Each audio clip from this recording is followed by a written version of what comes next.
just to try to get to what I think is a very fundamental issue. I'm also going to quote a bit from Susanna Heschel's compilation of some of his essays, Moral Grandeur and Spiritual Audacity, which evidently is a quote from her father in a letter to one of the presidents. So that's what I want to do. And then we'll take a look at the last chapter in which Levinson deals with the issues of postmodernity and is going to make a distinction between pre-modern, modern, and what he calls contemporary, which is a synonym for him of postmodernism. When I think of postmodernism, I'm thinking more of the contemporary philosophical, essentially French school, which is what we call, engages in what is called the hermeneutics of suspicion.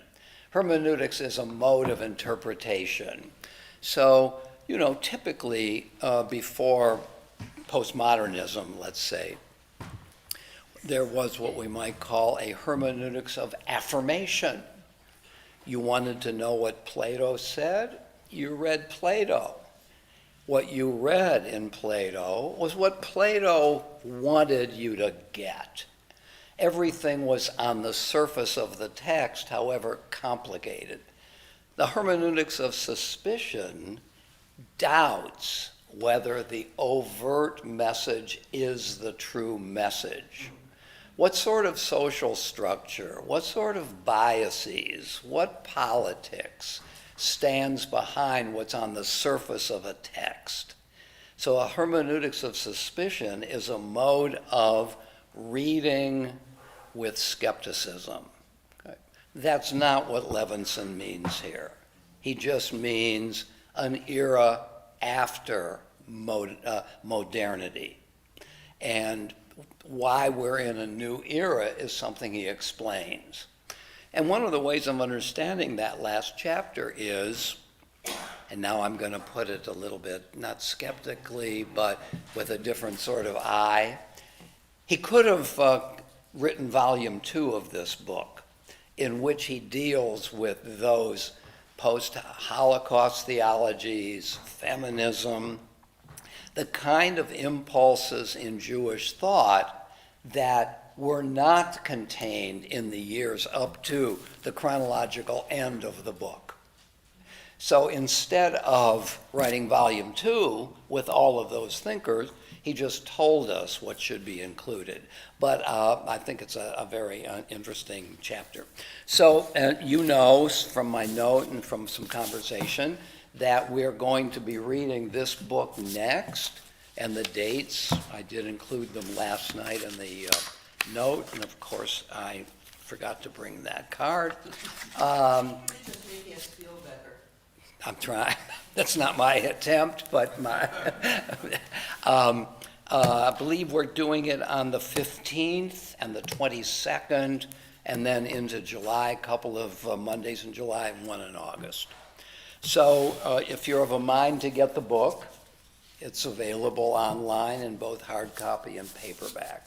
And as I indicated, it's really quite a wonderful book. I mean, it's very well argued, lots of illustrations, and he has a powerful argument in which he positions religion not at the absolute foundation of the problem of violence.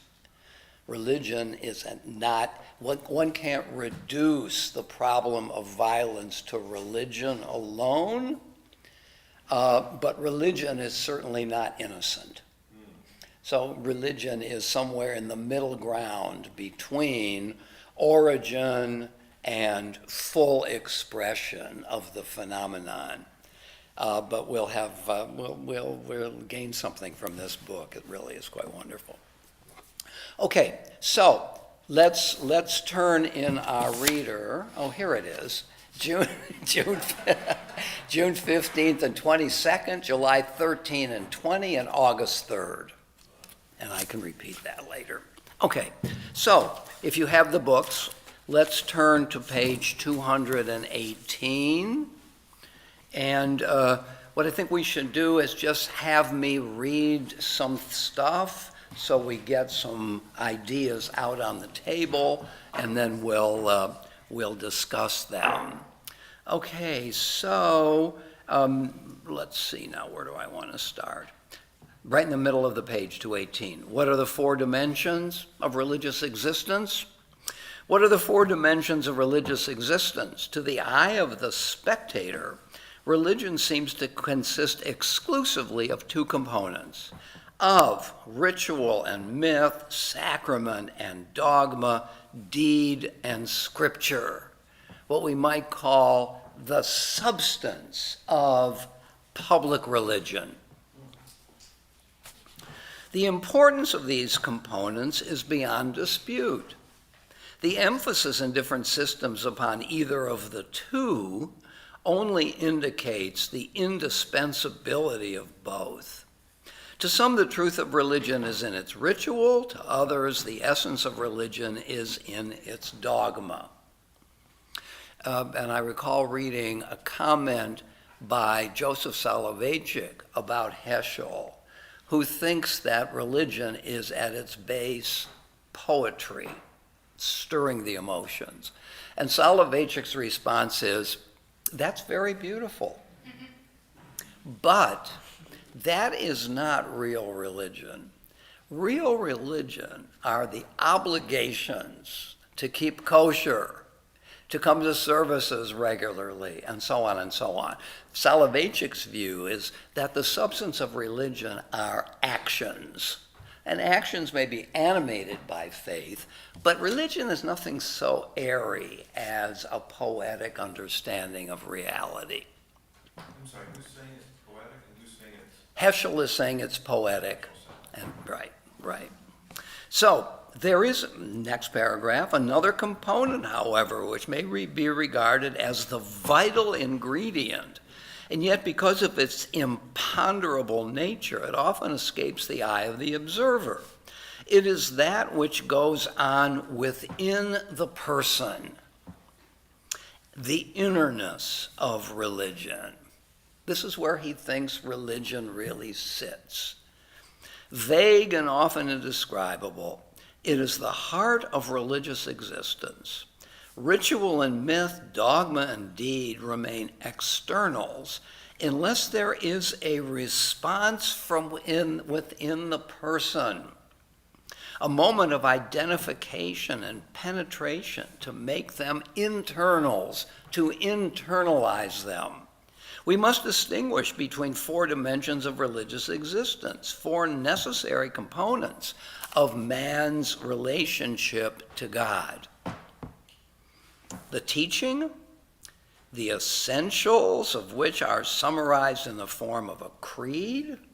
So Maimonides' 13 principles of the Jewish faith. I believe that there is a God who created the world. I believe God is one. I believe that God is incorporeal, and so on. Maimonides' principles, the creed. It is the creed that contains norms and principles about matters sacred or eternal, the dimension of the doctrine. The second component, faith, inwardness, the direction of one's heart, the intimacy of religion, the dimension of privacy.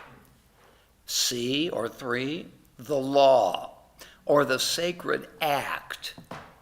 Creed, inwardness, act, to be carried out in the sanctuary, in society, or at home, the dimension of the deed.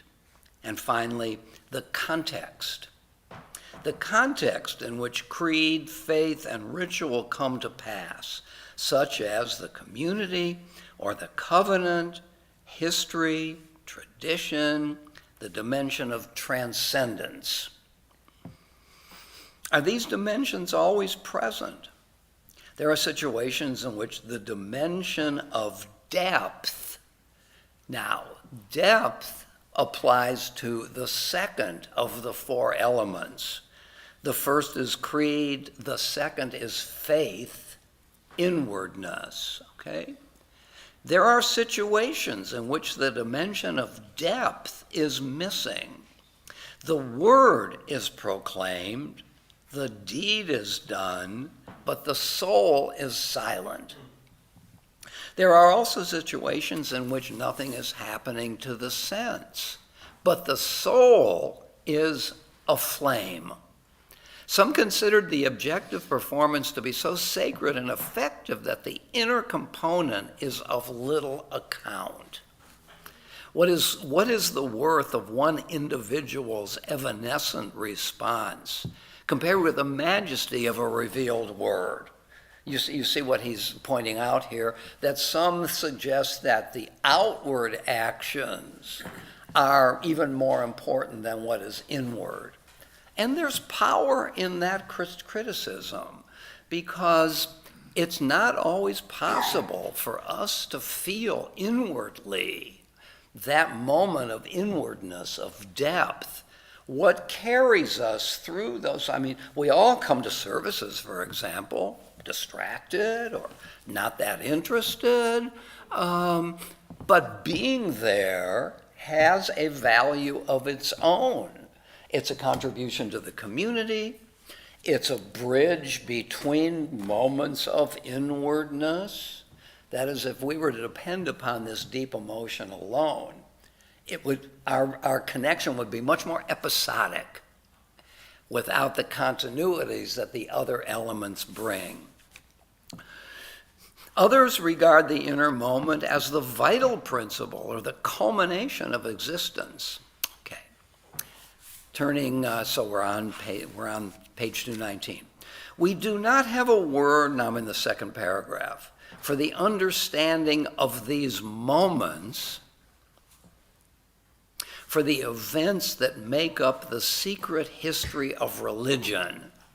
So he wants to point to, and we all know what this is, when we have a moment of insight, a flash of awareness, a sense that reality is really pouring in on us. One can't count on inwardness all the time. We make a distinction in Hebrew between keva and kavanah. Keva is form. Kavanah is intentionality, outward and inward. We can't count on. I don't do everything, even in my work as a rabbi, with kavanah all the time. Sometimes I'm going through the motions. We all do that. And in a way, one of the consequences of developing skills is that they can carry you at moments when you're not really involved inwardly. So, we do not have a word for the understanding of these special, I've added the word special moments, for the events that make up the secret history of religion, secret being the opposite of public, or for the records in which these instances are captured. Theology is the doctrine of God, but these moments are neither doctrine nor exclusively divine. They are human as well as divine. Now he has a lovely comment about the book of Psalms in the Bible.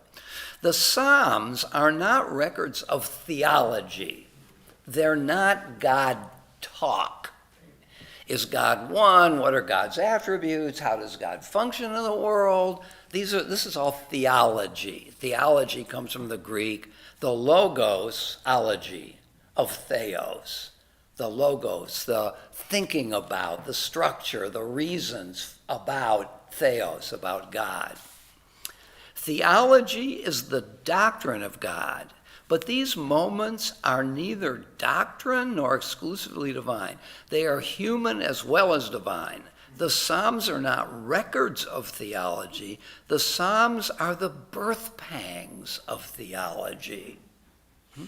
The Psalms get to those fundamental internal moments which give rise to religion. In a sense, they are religion, but they also give rise to the forms of religion. One of the forms of religion are religious poems, are psalms, which are records of those moments. The Psalms are not records of theology. The Psalms are the birth pangs of theology. Their words plummet lines reaching into the depth. See, there's the adjective for depth theology. Plummet lines reaching into the depth of the divine human situation out of which genuine theology arises. Theology is derivative. It emerges only out of authentic experiences and moments. He points in one of, I don't know if it's here or in one of these pages, to what happened at, well, here it is, it's right here, bottom of the page. When the people of Israel crossed the Red Sea, two things happened. The waters split. That is an occurrence in public history. You don't have to have been an Israelite. If a few Egyptians, or let's say some atheists, accompanied the Israelites to the Red Sea, they would see nothing less than what the people at the Red Sea saw. Two things happened. The waters split, and between man and God, all distance was gone. The experience, in a way, authenticates itself. And we have those moments, don't we? Whether it's a moment of intimacy with a friend or somebody we love, whether it's a moment of music, a moment of poetry, and those moments are self-certifying. That's the idea he's getting to here, out of which the structures of religion emerge. And between man and God, all distance was gone. There was no veil, no vagueness. There was only God's presence. "This is my God," the Israelites exclaimed. Most miracles that happen in space are lost in the heart. The miracle of the Red Sea became a song.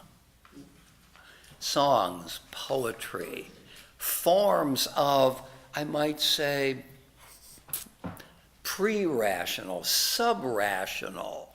It's not that they don't have a rationale. You can analyze them. But they get to something through the rhythm, through the sounds, through the meter that go beneath, deeper than the words of logical discourse. We're getting close to qualifying and making less important the logic of public discourse, because his emphasis is on inwardness tends to diminish those sorts of structures which carry religion. Jordan? Every year, we tell the story again of the parting of the Red Sea. Those are words and logic. Every once in a while, we sing the song, Miriam's song. But Passover Seder is the most observed. I thought it was the most observed ritual in Judaism. Uh-huh. But what point are you making? Well, those are words. Those are logic. Yeah, yes and no. I mean, so we look at the Torah scroll. I know this is not the point you're making. And one can see it, that it is shaped as the form of a song. And in fact, the way the Song of the Sea in Exodus 15 is shaped, on a given line there are two units. The line below there is one, then two, then one, then two. And the rabbi suggests that the shape of that song in the Torah scroll, it emulates a ladder on which the Israelites climbed out. So that even though the words are logical, the form, not that when we read it out loud we know that form, but it also is an attempt to make it into a song. And of course at the Passover Seder we do rituals, brachot. When we do the brachot, it contains both something cognitive and also something poetic, right? The mere flow Baruch atah Adonai Eloheinu melech haolam. There's almost a song-like quality to it because we repeat it so often. If I were sitting where you're sitting, I would doubt what I just said. I wouldn't fully doubt it, but you can see what I'm struggling to get here. That logical form, powerful and important, is oftentimes subverted or replaced by something that wants to go beneath reason or different from reason. Yeah, Michael. Well, it seems to me that the return to Hebrew, which most congregants don't understand, Yeah. accompanied by the change in music and participation of the congregation, promotes exactly that, which is you're praying, you can be fulfilled by what's going on, but the words have to come from you because you're speaking a foreign language. And when you say the words, You have to feel it inwardly, because you're not being prompted by what you're seeing. and Now, some are and some aren't, but, I mean, most of us know Baruch atah Adonai, but it changes. When you add the music in the Hebrew, instead of sitting there reading English, the whole experience changes and moves towards what you're talking about. right, right. The music of the Hebrew, the fact that our ancestors said it, used it, gives it a depth quality. That's the point you're making, isn't it? Yeah. So, although, a lot of people, myself included, when a new melody, I mean, I want to sing the Adon Olam that goes back to Sinai. Of course, when I say that to Kathy, she says, "Oh no, that melody was written in 1943." And so on, and so on. But it's having gotten used to things gives it a kind of depth that familiarity brings. Whether or not we understand the words, that's the power of music and of ritual. Amy? So I'm thinking about Jordan raised with the Passover Seder. Yeah. Is that perhaps the closest we come to depth theology in that the vocabularies, it's as if we were taken, we're in the land of Egypt. It is bringing us into that moment of pure connection versus when we're in synagogue and we are praying to, Huh. there's a distance. I would say that for Heschel, nothing that we express in words is depth theology. I think he would say they're all potential triggers for the depth experience. And I think Heschel would suggest that anything can trigger a deep thought. It just depends in a way on what your tradition is. I mean, I'm not moved when in one of the Gospels, the Gospel of Matthew talks about the incarnation of Jesus, that the Spirit became flesh, that God sacrificed God's self.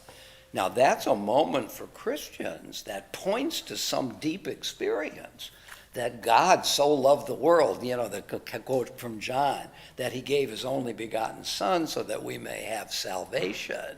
Now, those words don't do it, but they point to, if you get the spirit of it, to something about the depth of Christianity, that God had sent for my salvation, given up his only Son. That's a deep idea. I mean, we tend not to believe it as Jews, but so I think everything can be a trigger for him. It's just a matter of whether or not the form becomes content. I was more specifically saying the Seder in particular, and perhaps that's why people identify more with it, because it's perhaps a broader opportunity, because you use words like we, it's as if you were a stranger Yeah. positive practice. And also because we tend to do it in a group with people we love, people we care about. It's accompanied by food, and food deepens an experience. It's probably that it's a multiple experience, but familiarity that we've done it year after year. All these things I think can but don't necessarily do create that. I think what he is saying here is that it takes the effort of the person to turn something formal into something of deep content, I think. Arthur? I have no idea what Heschel's relationship to Buber's writings were, but it resonates with me because Buber, in a different sort of frame, says you have all these relationships, but some really hit. Yeah. And it sounds like that's what Heschel's saying too. You do all these things, but the ones that count are the ones that resonate. The frequencies are such that you are elevated, you're inspired, you're moved, your insight broadens, your Right. consciousness raises.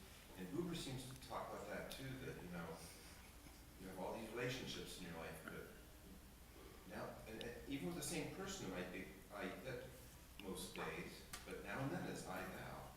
And there's an intensity that flares in that situation. So I'm wondering if they both are talking about the special moments of intensity. So I think that's a good point. I think in terms of form, they're very much the same, surface and depth. I think the difference, although it'd be hard to pinpoint it, is that Buber is really not interested in having the I-thou experience generate a communal experience. Where I think that Heschel's Hasidism, which features the community at worship or in deed, that Heschel, and when I say it's difficult to do so because Heschel is using Buberian language here, myself and some experience. But I think if you said to Heschel, this is very Buberian, I think he might say that I'm really interested in the communal aspect of this as well, although it may not be implicit in the language itself. By the way, Rosenzweig has an interesting reply to Buber, because Buber has a dualism, I, thou, or I, it, either very warm or very cold, intrinsic, instrumental. And if you're an it to me, I'm using you for my betterment, not necessarily maliciously. But if I'm having an I-thou relationship, this is deeply intimate. And Rosenzweig said to Buber, you're missing a middle term here. I, you. Because if we're used to one another, Y-O-U, it's not the deep experience of a thou, but it is an experience of respect, of continuity, and so on. So Buber's dualism is on the one hand deeply idealistic and in a way deeply prosaic. Communities are formed not by I-it relationships fundamentally, not by I-thou relationships, but by I-you relationships. We gather together as people who care about one another, and it's not the deepest experience of my life, but, so that's very good. I think that's a difference between Buber and Heschel. I am reminded of a joke, which I expect you all know, about the elderly gentleman who passes away, who ends up in heaven, and pleads his case that he's never won the lottery, even though he's prayed every day to God. Please let me win the lottery. And God comes back and says, but you gotta buy a ticket. So, but I take it one step further. The more tickets you buy, the more likelihood you will win. There you go. It's not just one ticket, it's many tickets. So my takeaway from the discussion just now, the more opportunity we have to engage in religious experiences, the more opportunity we have to win the lottery. I think that's great. And winning the lottery would be for him a moment of depth theology. Yes, exactly. I like that. Put yourself in a position to have the experiences which are likely to generate those moments. Nice. In a way, an analogy would be batting practice. Well, I was going to use the baseball, but I was afraid of your presence to do that. Yeah. The more opportunity you're in the batting cage, swinging at the ball, the more opportunity you are to hit the home run. There you go. But if you only go once a year, That's it. probably not. Or if you stay in the dugout and pray. Right. That sometimes helps though, too. Well, couldn't hurt. Okay, so, Hear what you said, Roger. what? Was your response to him? Sitting in the dugout doesn't work. Oh, right. You got to be in the cage. So I found this piece online. Let me read it, and then we'll have some conversation. So the name of this piece, or the title, is Pathos, Feeling, Strong Feeling, and Prophecy. Prophecy consists in the inspired communication of divine attitudes and prophetic consciousness. By the way, Heschel, his doctoral dissertation was on prophetic psychology, essentially, where he talks about what it is the prophet is experiencing.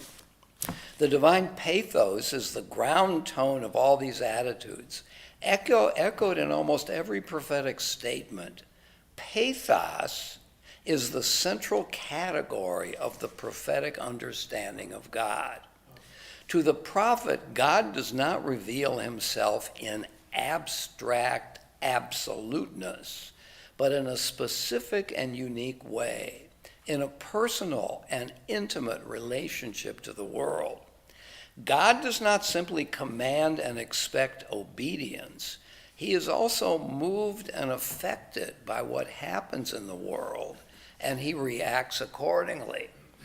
So this is an element that I think Levinson, in this excerpt on depth theology, does not get to. Although in Levinson's summary of what Heschel, he does get to it. So what he's been talking about so far, what we've read so far, is the pathos, the deep feeling that the individual may feel in certain circumstances. What about the deep feeling that God feels? Because one of Heschel's major ideas is divine pathos. And this really is quite different from theology. Theology tells us some abstractions about God. He split the Red Sea, he sends miracles, he calls prophets, and so on. But the notion that God is feeling something is something that Heschel wants to feature. So that what we have in terms of the idea of covenant is that both God and the one who feels called are having similar experiences. The feeling of a depth quality to the occurrence. God is also moved and affected by what happens in the world.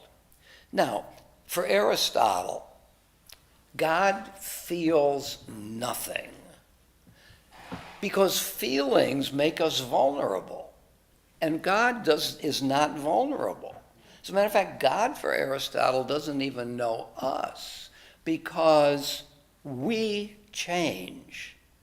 And in the perfections of God, according to Aristotle, there cannot be change, because change is from one situation to another. And if I change from a lower situation to a higher one, when I was lower, I wasn't perfect. God's perfection means that God cannot be impacted by us. So for Aristotle and for many philosophers, God gathers the perfections, all knowledge, all goodness, so on. Okay? For Heschel, That's the wrong move. That doesn't get to what religion is. We have feelings, but God has feelings. You know, Aristotle said that God is the unmoved mover. Aristotle moves something not by moving, but by being a kind of magnet that pulls us toward him. Because movement from point A to point B suggests that when you're at point A, you're not yet something. Okay? So Aristotle says God is the unmoved mover. Heschel says famously that God is the most moved mover.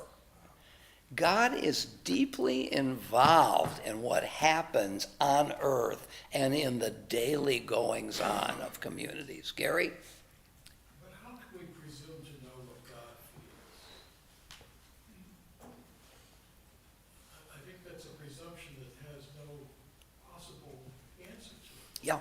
So that's an interesting point. Gary is asking, how do we know what God is or what God does, right? Because God is so perfect that he is beyond knowing. Maimonides talks about the impossibility of saying anything about God, okay? Which in a way is the doctrine of negative attributes. I can't say God is X, but I can say he's not Y. And in fact, God is not A through Z, okay? So what's that view about? That view is about perfection. God is perfect in every way, even if I can say it like that. And it gives me a sense of well-being to know that the God who oversees the universe is perfect. Heschel's God is a God who is not fundamentally transcendent, beyond our reckoning, but deeply involved in the human condition. So it's not so much a matter of can we say this or that about God, but what kind of a universe do we think we're inhabiting? And for Maimonides, it's a very sterile universe, finally. I can find my way, there are mitzvot. But I can't really know the answer to ultimate questions. For Heschel, those ultimate questions are really not of our concern. Our concern is that God cares about us. And doesn't that make life warmer? I think what Heschel is drawing on is the Hasidic idea of the warmth of our environment that needs to be filled with poetry and song and dancing and singing. If that's what you want, you're likely to develop a notion of God that in some cosmic sense supports that kind of living. So, one could say that God talk is a function of trying to understand what it means to be a perfect being. I think that Heschel's view is that God talk is a shorthand way of talking about what universe do we live in. Or as maybe it's even he who says so, that God is the poetry of religion, the stirring of deep emotion. So in a certain way, God talk is more a function of our need. And of course, a need doesn't make it so. Can we create a form of life that gives a life its enhancements, its depth, its durability? Do you buy that? I'm sorry? If Heschel were sitting here, I would have to ask him first, how do you allow evil and good to exist? How do you allow Yeah. something like a Holocaust to occur? I'll use Holocaust for our purposes here. Yeah. Any war where there is evil and good. I don't know how that happens. See, I think that evil is a problem for him. On one level, it's not a problem at all. Who's responsible for evil? Human beings. Okay, so that takes care of moral evil. But it doesn't take care of natural evil, the evil that is not under our control. Why babies get dread diseases and die prematurely and so on. Why does that happen? Why do families go down in an airplane crash all at once? Or on the human level, why do we have the Yetzer Hara, the evil inclination, at all? I think there's an answer to that. You know, we can't be moral human beings without free will. And free will can get us into trouble. But Heschel's going to have problems with why do the righteous suffer? Yeah. So I think that's a limit to his position. Yeah. Okay, so let me go on here a little bit. So hence, God is also moved and affected by what happens in the world and reacts accordingly. Events and human actions arouse in God joy or sorrow, pleasure or wrath. God is not conceived as judging facts, so to speak, objectively, in detached impassibility. God reacts in an intimate and subjective manner, and thus determines the value of events. I mean, thinking of a functional view of religion, doesn't this kind of God, contrasted with Maimonides' God, make prayer more vibrant? If I think that in some way the object of my prayer is reacting to me, wants something from me, wants the world to be in a better place, that makes my prayer seem more powerful to me, doesn't it? Well, is it true that God is this way? That's your question. We don't know, but what we do know is if a community together feels that there is a God who is caring about us and responding to our prayers, that community is likely to become stronger because they have this very human understanding, I might put it, of God. So in functional terms, not in theological terms, in functional terms, it's got power.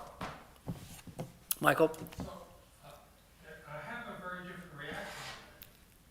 My reaction is that makes action, not prayer, but action is No. what it drives us to. If God has feelings Yeah. and reacts to what's going on, then our job isn't to sit in shul and pray. Our job is to change what's happening so God is pleased. But one, I like that. And you know, Heschel famously said when he was marching in Selma that I felt that my feet were praying. Action as prayer. But one could ask the question, what is it that generates the will to action? And it's possible that prayer can generate a sense of, let's say, a world that looks like a world of aspiration. On that day, the world shall be one, and God's name shall be one, the Aleinu.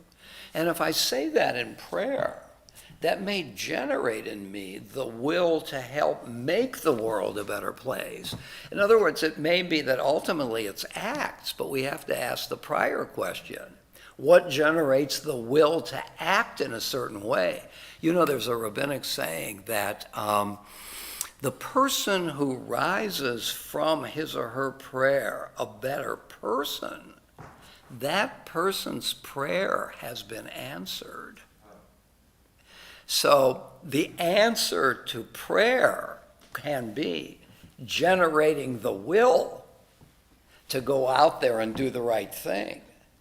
So the actions may be ultimate, but we have to ask ourselves, what makes it possible for us to engage in them? What do you think about that? Well, so, as I sit around this room as we study, I think study and understanding the text drives action in a more substantial, at least as it relates to my person. It drives action more substantial for one who loves to pray and loves being in a community. The drive to what to do and what's important comes from study. good. I like that very much. Because I think what you've implied is, combined with, let's say, my comment, is that there are many roads that lead to a conviction about action. Prayer suits Amy, not you. You like study more, but thank goodness for that, because Amy's not going to be, I'm picking on Amy here. So prayer may, Pray in Hebrew, my perfect Hebrew. okay, very good. But it's a good point. There are a variety of let's call them authentic Jewish activities. In that sense, we're pluralistic. There's not just one path to making your assumption that finally it's how we act and act in the public domain that matters. But the question is, how do we generate the will? And it just may be that you have a way that works for you, Clark has a way that works for him, and so on. Yeah. Yeah. The extreme of having a personal God is the zealot, or the one who says they know God's will and acts on that essence. So what is the governor? What is to prevent it? Aristotle had it easy. God was remote. Nobody knew what God's will was. I like that. I don't have an answer to it. Maybe the answer is, Clark, do you? I think Heschel's saying that theology is the governing force. You have the congregation to keep that zealot in balance. And he says in this particular essay, you need both deep theology and theology. They work hand in hand. Mm-hmm. So, It's interesting. What you're saying, Clark, is that the emphasis in what we're reading now may distort the larger reality for Heschel, that there is the balance of the community norm. But certainly in terms of his depth theology, I think Steve's got an interesting point here. We can't assume that we're going to use those experiences, or those experiences are only going to be contributing to some larger positive vision. They can lead to fanaticism. And in a certain way, experiences are at most self-certifying. I have the experience, and it leads me to X. I mean, and you come to say is, no, that's not the right experience. But Heschel has no way of deciding between authentic and inauthentic experiences. In a way, I think there's a difference between a philosopher and, there's a difference between, let me put it this way, between, just to use it, Jewish thought and Jewish philosophy. Jewish thought is, what does a thinker have to say? It's descriptive. The philosopher asks, and is it right? Are there criteria? And that's a difficult issue. But the philosopher is not just going to say, this is what the tradition says, but what's the status of what the tradition says? And Heschel, I believe it's fair to say, is not a philosopher, but a thinker. I don't think he asks himself, on what basis do I ground or justify my theology?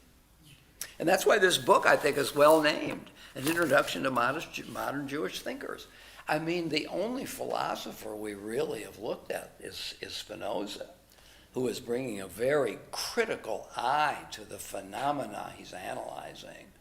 Other than that, Geiger and Mendelssohn was something of a philosopher, but these are people who are engaged in Jewish thought. How can we reorient ourselves in modern circumstances? And of course, they're making choices, and therefore they might say, I have some criteria.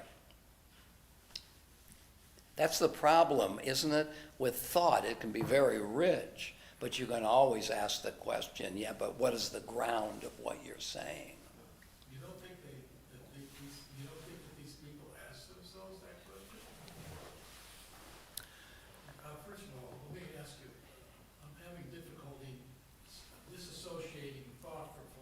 To me, philosophy, the basis of philosophy first is thought.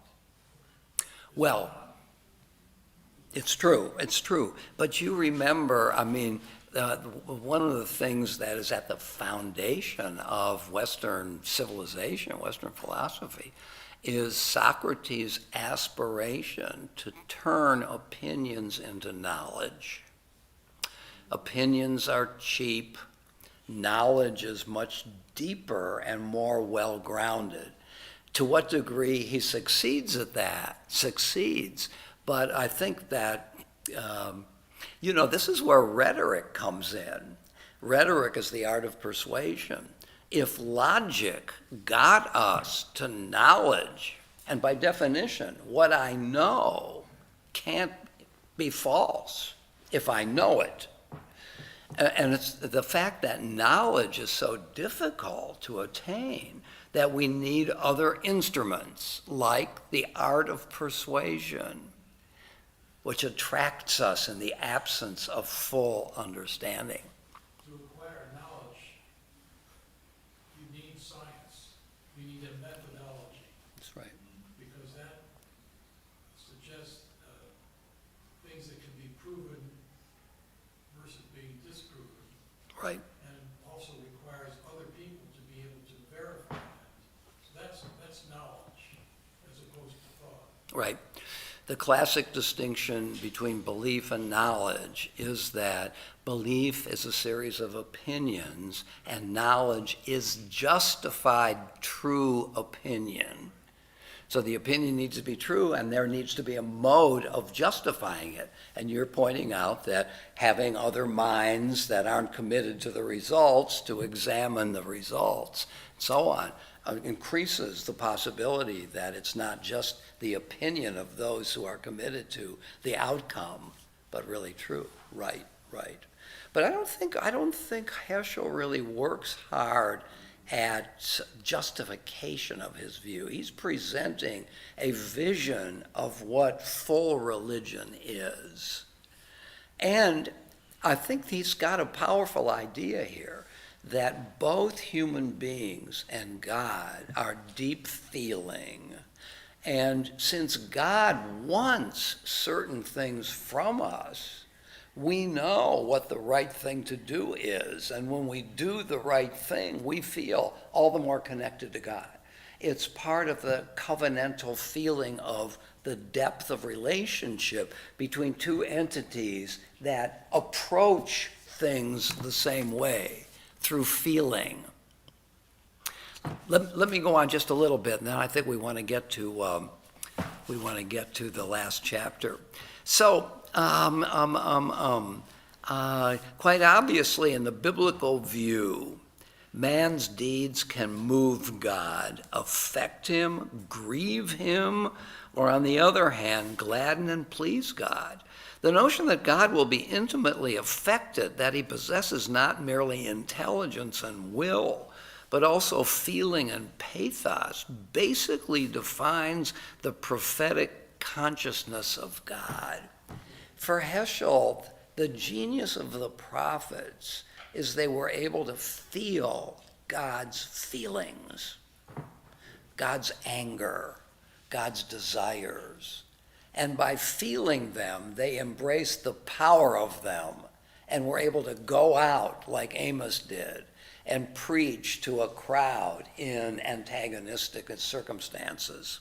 Yeah, what was to ask once, what is it that got Amos to leave tending the sycamore trees, minding his own business, and going? Now, he came from the south. This is after the two kingdoms are divided, north and south. He's from the south. He goes north to another territory and goes to Bethel. And according to some scholars, on Rosh Hashanah morning, in the year, what year is this supposed to be? 753, something like that. He gives this sermon, which turns out to be the substance of his book, in which he says, God is angry at you, and if you don't change your ways, you're going to be in deep trouble, which of course they were. Now, one could say that Amos read the morning newspapers, and he knew that Assyria was gathering strength in the north. So a kind of realpolitik view of that situation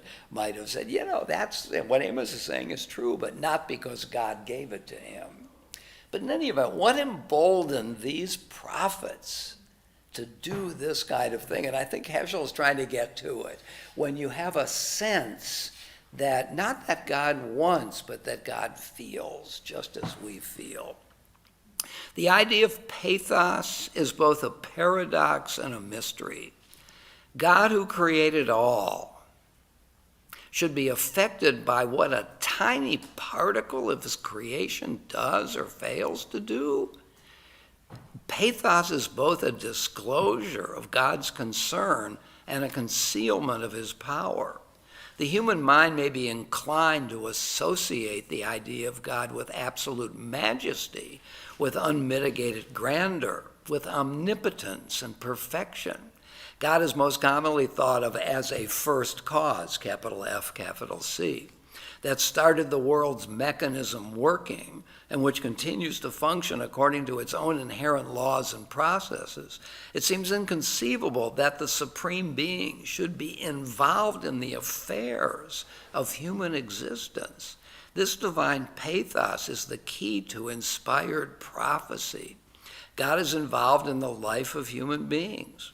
A personal relationship binds him to the Jewish people. There is an interweaving of the divine in the affairs of the nation. The divine commandments are not merely recommendations, but express divine concern, which realized or repudiated is of personal importance to him. And you can think if the prophets embrace this idea, to have a sense of God's pain, that God is grieving now, that the Israelites are not treating widows, orphans, and strangers with compassion. This is not just a mitzvah. God is ticked off and he's mourning. And if the prophets can feel that, they themselves can act with the same kind of heightened emotion, as if they become the mouthpiece of God.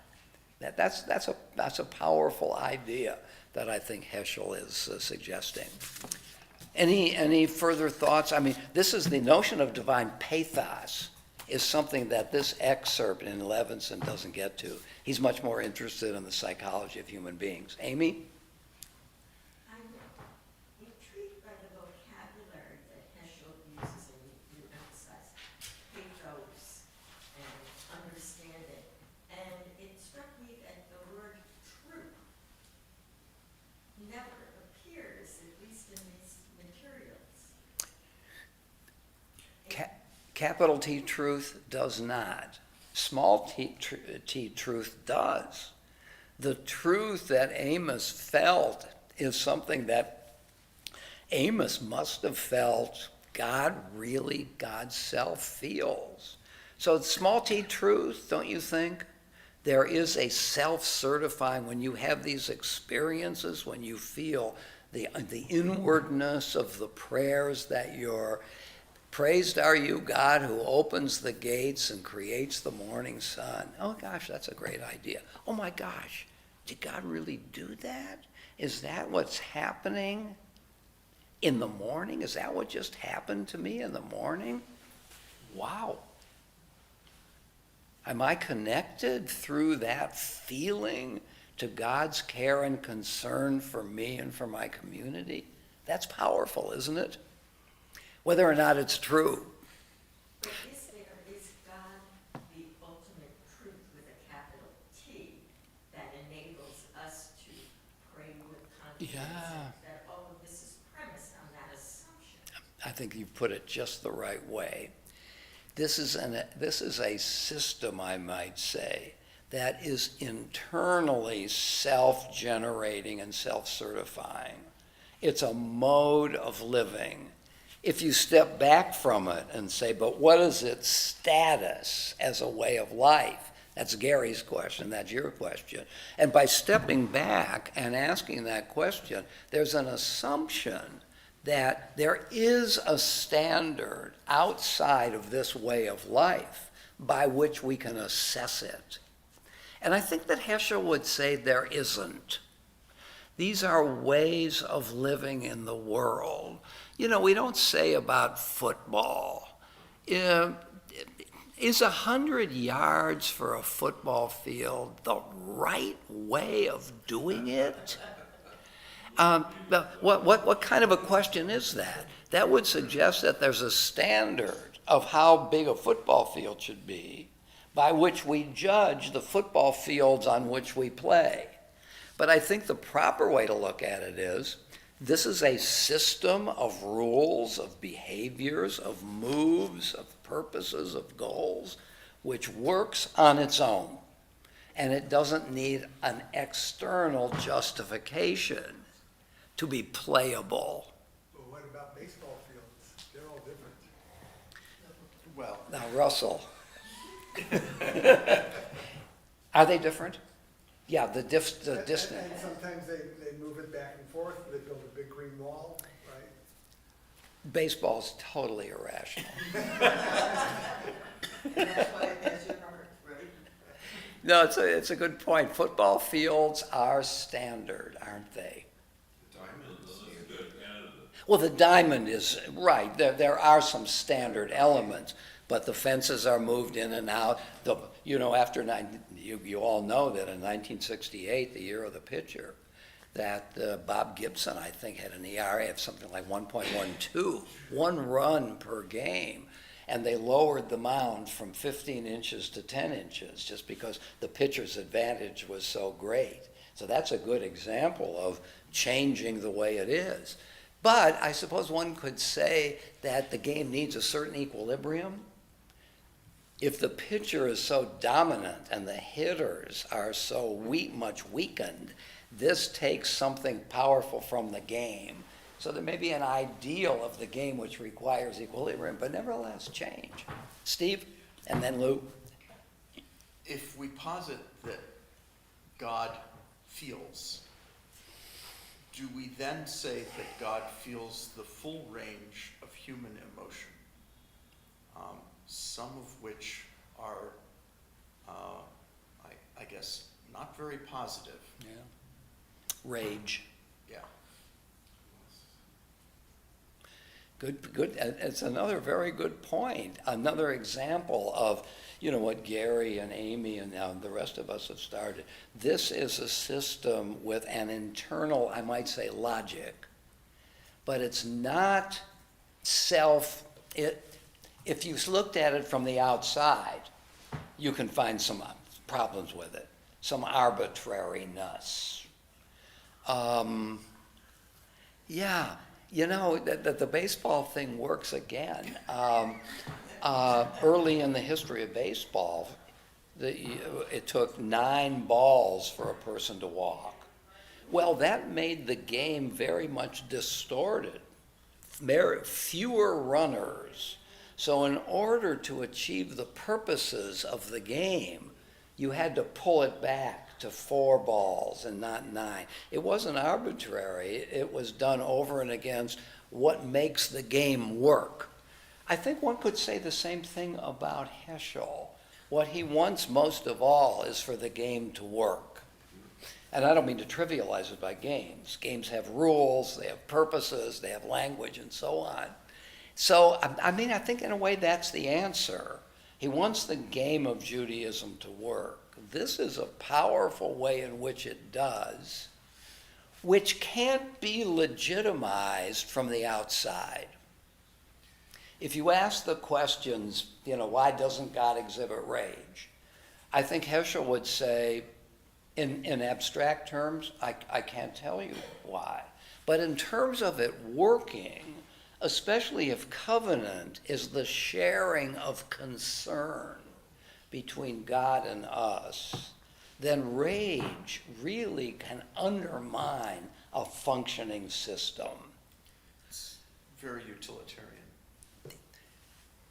Right. And isn't utility, maybe it's not a sufficient condition for something to work, but it's certainly necessary. It has to work, and it has to work over a period of time. Let's suppose I'm given to outbursts of rage, and you say to me, now, who are you? Well, I'm a person who blows off steam very often. And you're lucky that I'm one of your rabbis. And you would say to me, we see you every other week expressing deep ire on the bema. We can't function well with this sort of expression. You're not useful to us to create a well-functioning system. It's what the northern Israelites thought of Amos. It's You're true. raging against us. No, that is very true. He would say righteous anger. No, I think we've uncovered something powerful.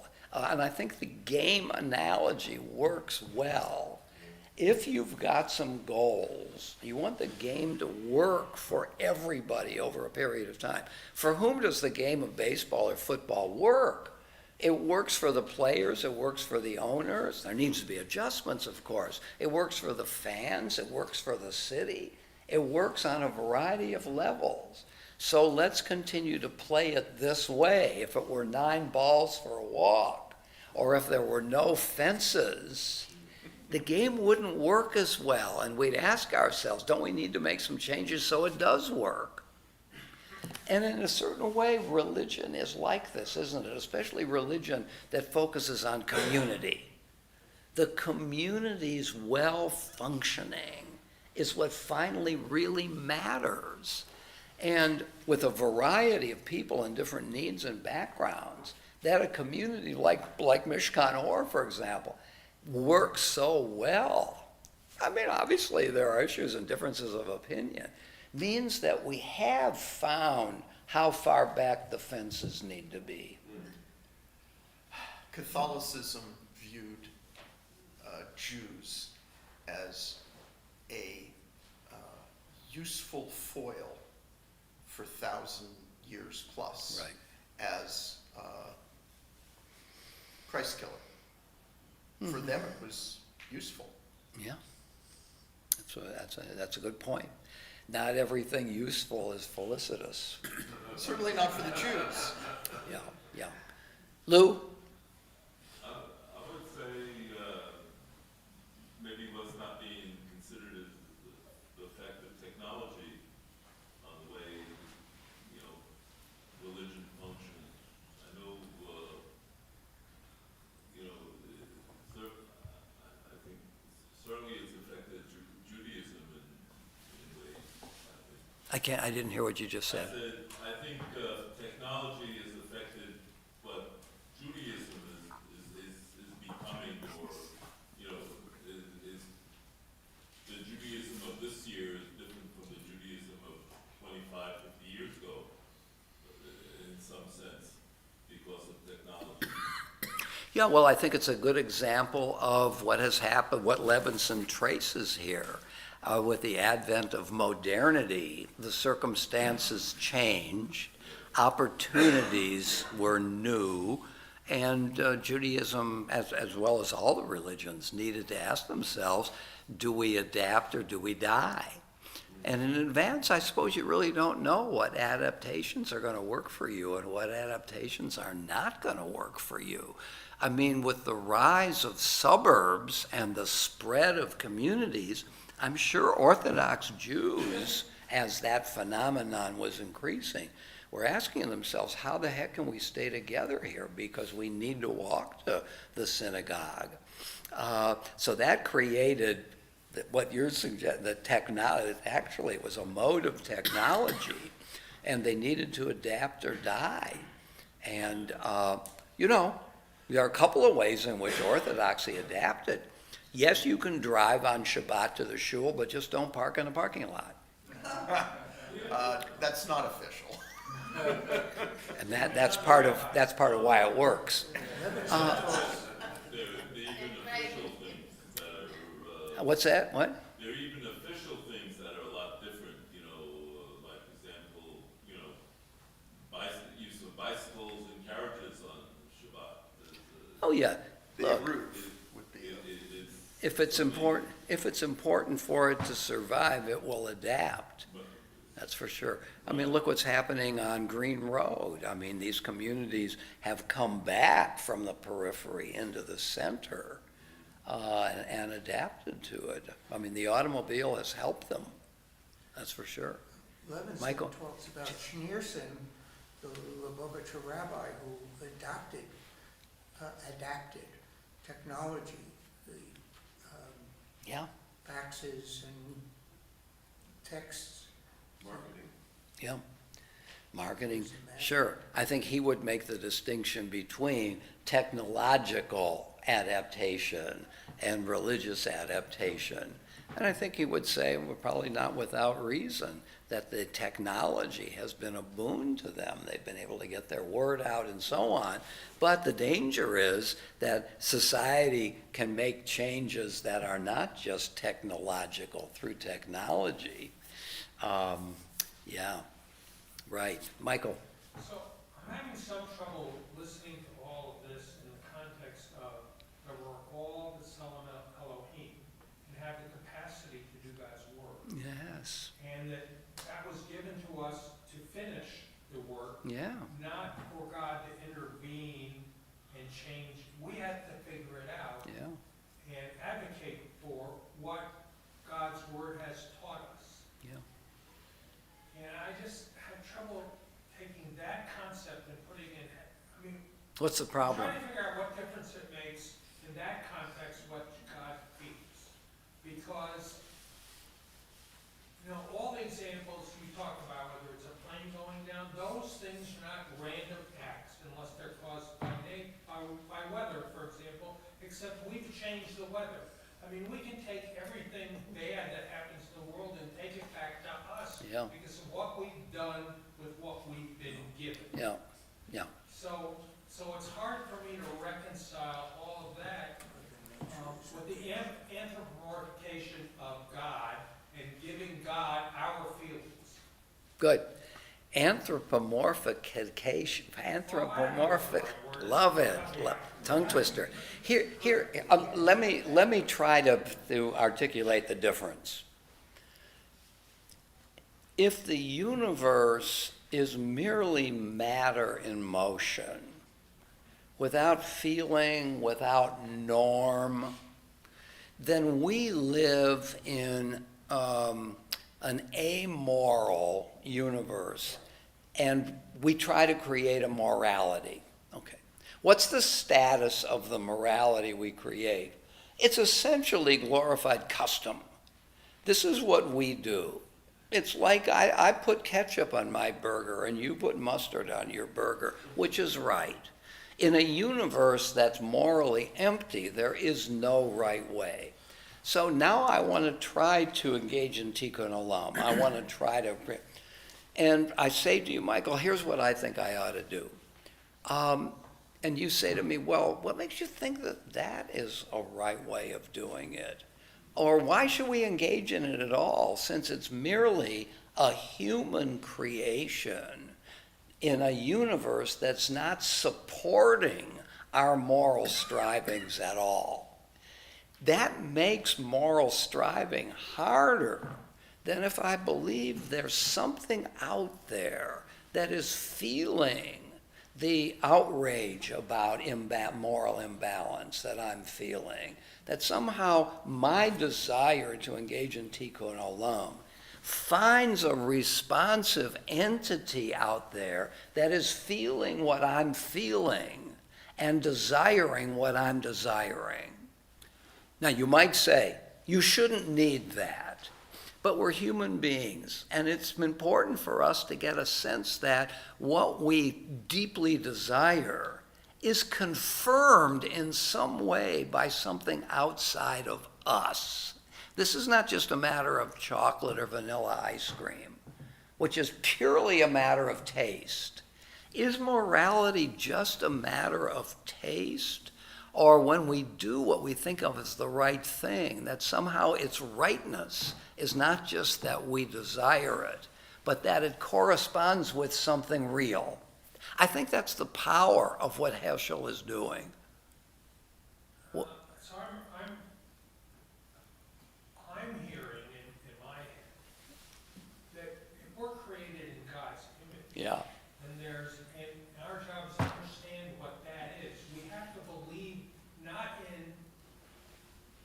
you started, Yeah. but in something out there. Yeah, Because the question is, what's the role of the something out there? yeah, Which is a different question about whether there is something out there. okay. And I'm arguing the role, I'm not arguing the existence. No, but are you arguing that there is no objective corollary to my moral outrage? I think it comes from, well, maybe I mean oversimplification, but it comes from our understanding of the text. Of the text? Which, Whose the te- moral outrage comes from what has been given to us and how we understand it. And how we come together as a community to cause us to, however we come together as a community, to repair the world. Why don't we just read the Odyssey? Well, because I believe in a creator. That just happens to be your fiction. I mean, Well, but is, the question is there a God? Is a different question than the role that God plays in the universe. but once you agree that there is something like God, I mean, what's that notion, the great something, a white elephant in the universe? I mean, once you say God, you're bringing with it a whole set of attributes. Yes. And then you beg the question, don't you think that, true or not, there's such a thing as a useful fiction. And I think in a certain way that's what Heschel is up to here. As human beings, don't we need to think of the universe as a certain kind of thing? For example, supporting human striving for improvement. I mean, it's easy to argue that that's not the case. I mean, evil is everywhere around, isn't it? I mean, maybe it's, but, so that would be my argument, which is not a proof, but in a certain way, it's a vehicle for emboldening the kind of action that we want ourselves to take. And there's something self-certifying about it. If we march and we get something changed for the better, then we say to ourselves, look, we have been able to work for the good. So let's try to continue to generate. I mean, what's the function of a sermon but to try to get us to act in a certain way? Lou? It's interesting you mentioned the Odyssey. I would say,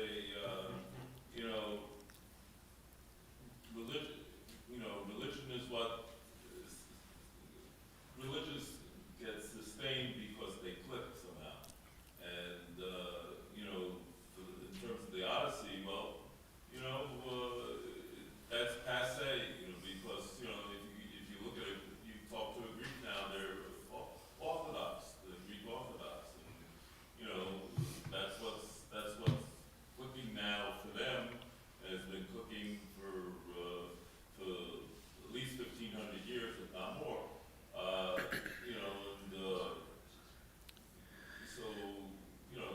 Not everything clicks, but some things do, and, that's why we're Jews, because somehow something about being a Jew clicks enough that we stick around. Yeah.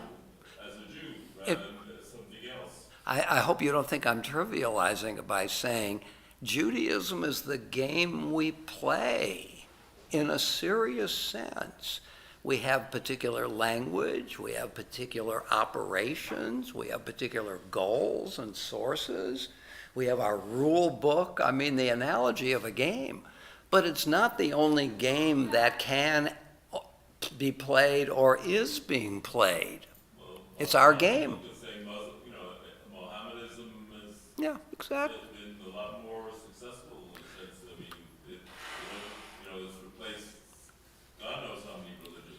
If quantity says so, then maybe so. Yeah. Amy? If our Judaism is a game, then the important thing is the team. Is to, It's the team. yeah, The community is almost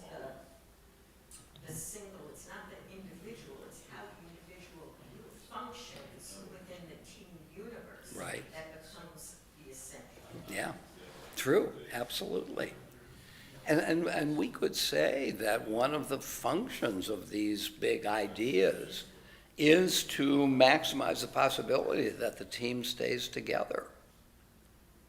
And morality within that is defined by who?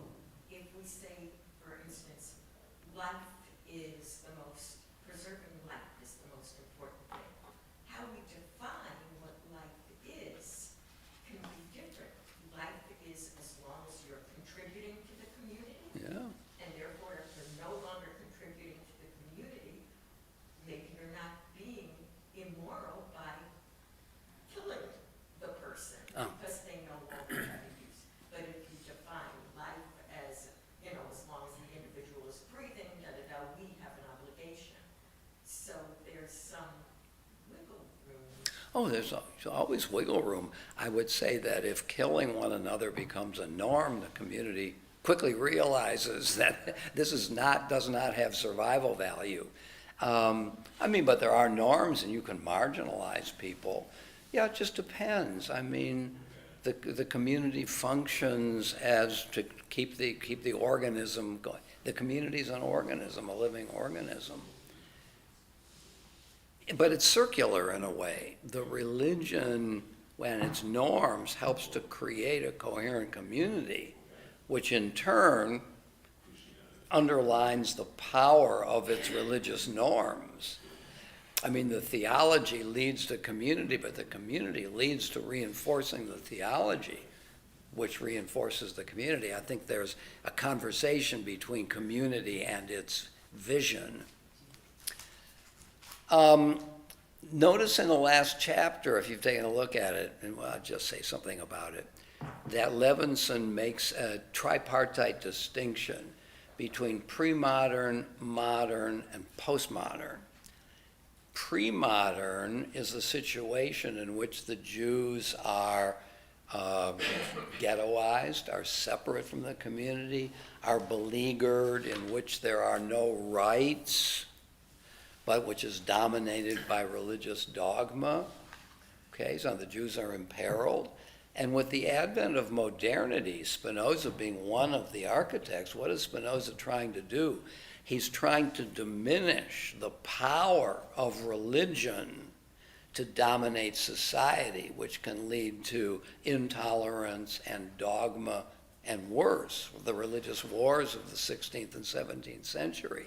And so Spinoza tries to diminish the power of the church, the religious institutions, as a premise for the separation of church and state, one of the doctrines of modernity, and the advent of free speech, which can be protected by the state as opposed to religion wanting to stamp out speech. So these are some of the elements of modernity: free speech, separation of church and state, the attempt to mute the internecine rivalries among different peoples. And so this leads to the rise of the secular state. The Peace Treaty of Westphalia in 1648 is really the beginning of the flourishing of the nation state as a secular, at least a would-be secular entity, in which the Jews now become welcome, with some footnotes, for one reason or another. Jews become welcome on the basis of universal rights, the advent of rights, that all human beings have rights, as opposed to pre-modern, where it's really primarily obligation and the segregation of Jews. So modernity introduces the foundations of the modern world.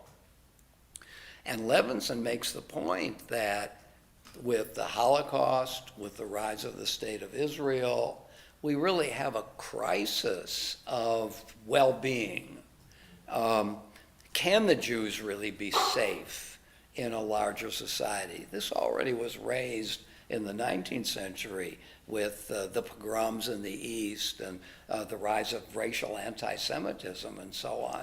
But the Holocaust and the rise of the State of Israel, where the Jews, the Holocaust indicates how gruesome we can be to one another, and that really the state is not powerful enough to protect us because the state can be poisoned too. And so human nature takes a real tumble here. I mean, Spinoza and Locke and these guys were very optimistic about the possibilities of human beings in a quasi-open society.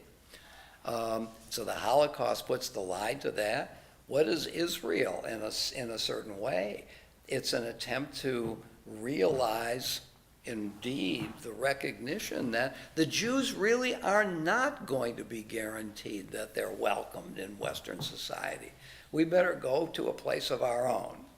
And so Levinson is making the point here that in a certain way, I don't think he makes it this way, postmodernism is in some way a return to pre-modernism.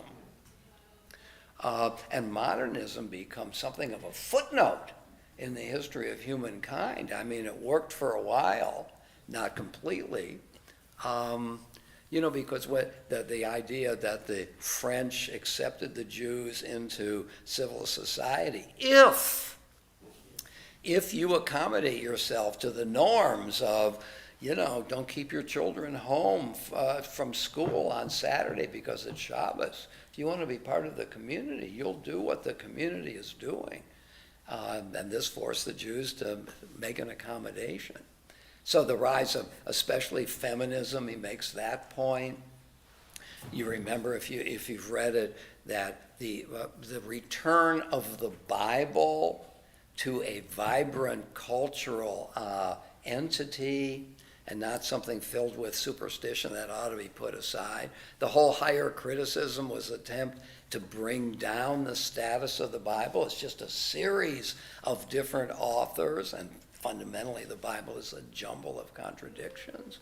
And now it's being read in a much more positive way. These are the elements that lead Levinson to think that with the Holocaust in Israel, a new era of Judaism arose that we can call postmodernism.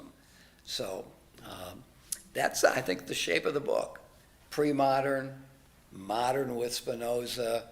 Here comes Heschel, that is really focusing not on reason, but on emotion as the primary faculty through which we live our lives. So, did you like the book, those of you who read it? Yeah, that's a really good book. Alan is a close friend of mine. I'm gonna call him and I'm gonna say, we finished your book. And we read every word of it. What author does not want to hear that? Yeah. Okay, so in a couple of weeks, we will turn to Sachs. I hope you'll pick up the book. I don't know how far we'll get. We'll just find our way. It's dense in places, but very well worth reading. Okay? Yeah, please share with Alan how much we really. I will. He'll be pleased. He'll be pleased. God's name. It's quite a title.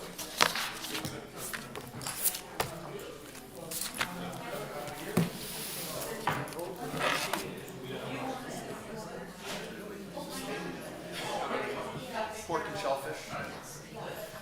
Is that true? I read the sex book during COVID. Did you? And I was like, I have nobody to talk with about this.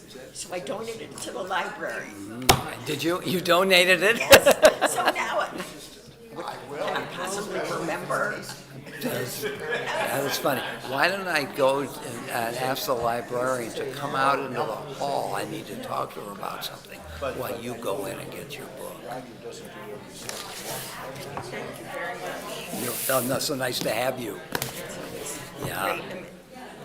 I set my mind thinking, and sometimes I open up with my mouth without fully thinking. Oh, no. Just to toss That's what out we all do. We all do that, including me. an idea like about how you define the morality in a community. you can, what I was saying about life, if life exists only because of you as a community member can contribute it to it, then you don't, it's not immoral to send you off into the woods when you're no longer able to contribute. And the community can still thrive because it doesn't have the weight of the people. Yeah, but that would be to put aside a fundamental idea in Judaism, and that is each individual is made in the image of God. I wasn't speaking about Judaism in particular. Okay. I was just thinking about if community is a central feature. What's that famous book where the boys kill one another? Lord of the Flies. Lord of the Flies. That's an example of They're doing a remake, a series, a TV series of it. of it. Yeah. So that's the underside of humanity, Right. to which we're all subject in some way.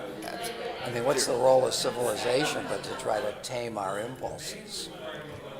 But if the community survives better without ill individuals, is there not a moral responsibility? You could define that Yeah. community. Yeah.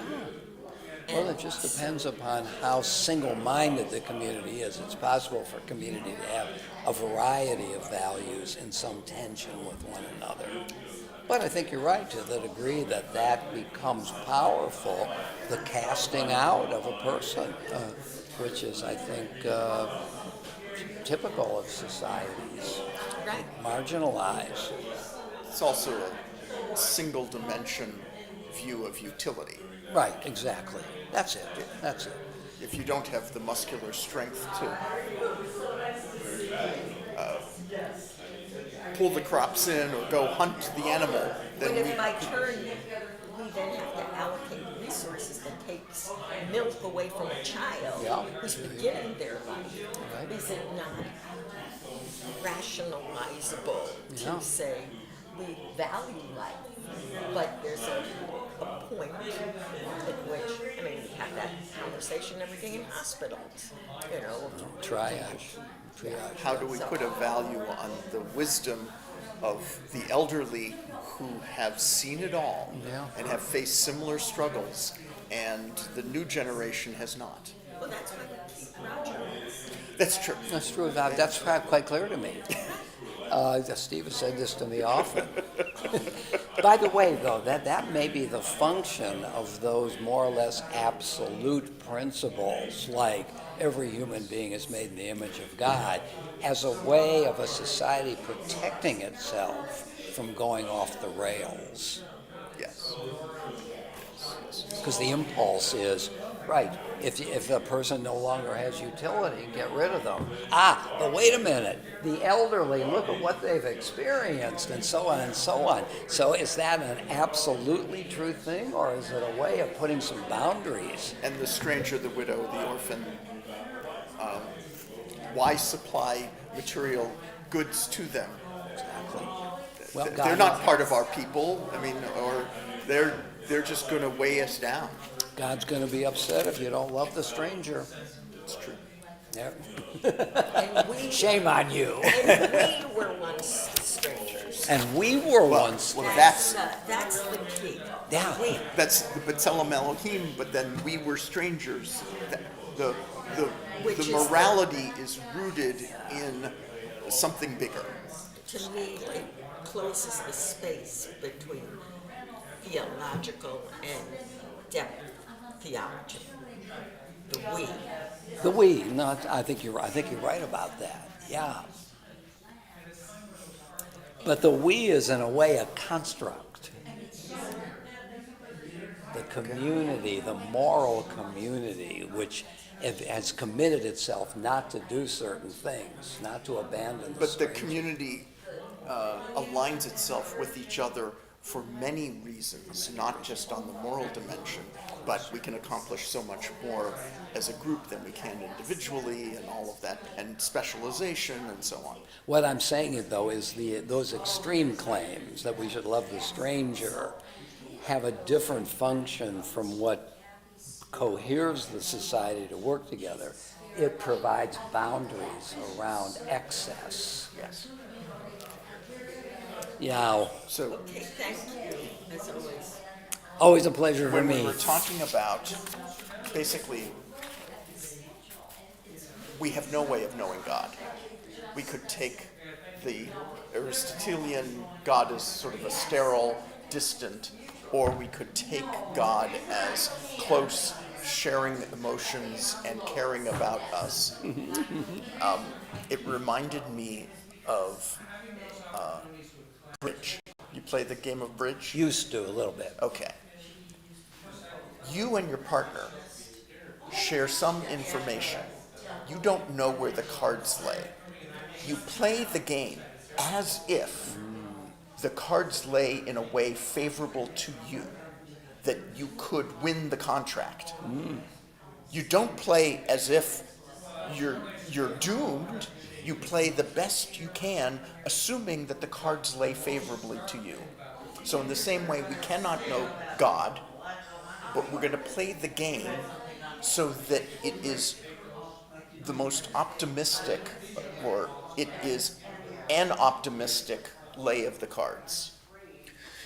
The difference, though, is that you and your partner in a game of bridge, though you are hopeful and you're playing as if, that as if has no further function. It doesn't help you to play the game better. It's just an attitude. Whereas that the God thing does help you.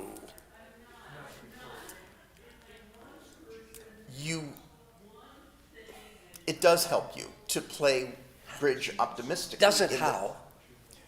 Because if you played it pessimistically, you're going to lose more often. How? Each move, I'm trying to make the best move I can with whatever limited knowledge. How does my attitude? I admit that it's better to think optimistically than not, but does it have any function in the playing of the game? I guess if you play more defensively, Okay. I feel like you will not find those opportunities where you will win. Okay. You play the game? I've been known to, not very much recently. And do you think that what you've just said is true? I believe it's true. Well, then it's true. Yeah. Yeah.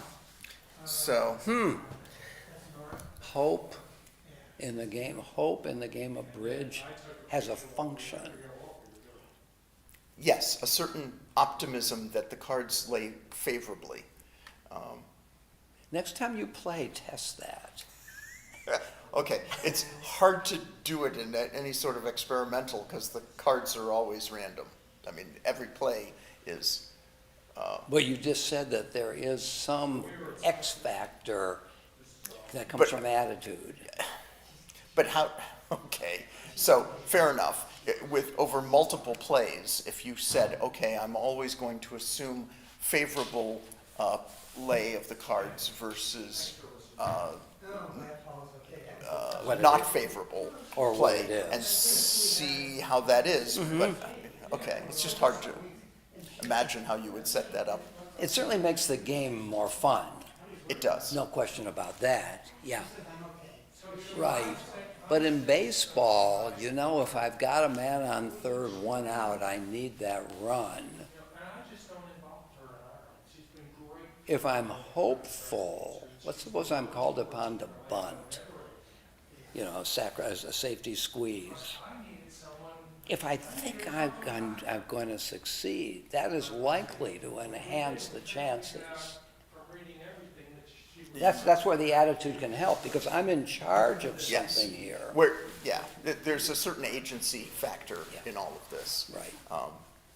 And there's a certain psychology. Your opponents seeing you play confidently, but that doesn't really have an equivalent in the God is distant, God is near. But anyway, If you think that God is in your corner and in some way is like you, that could be a real enhancement, can't it? The universe is warm to me. Yes, well, it's a great way to live the life. It is great, yeah. If life has any meaning, right? Otherwise, you know, it's, what was the famous phrase? Short and life is Yeah. Malthus, or Oh, is it Malthus? I don't know if he was, but he's the sort of the depressing one. Like, we're going Right. to run out of food as the population grows. The population grows arithmetically and resources geometrically or Well, I think exponentially? population grows geometrically. Okay, that may be the other way around. And Darwin, Malthus is very important to Darwin. I think of Judaism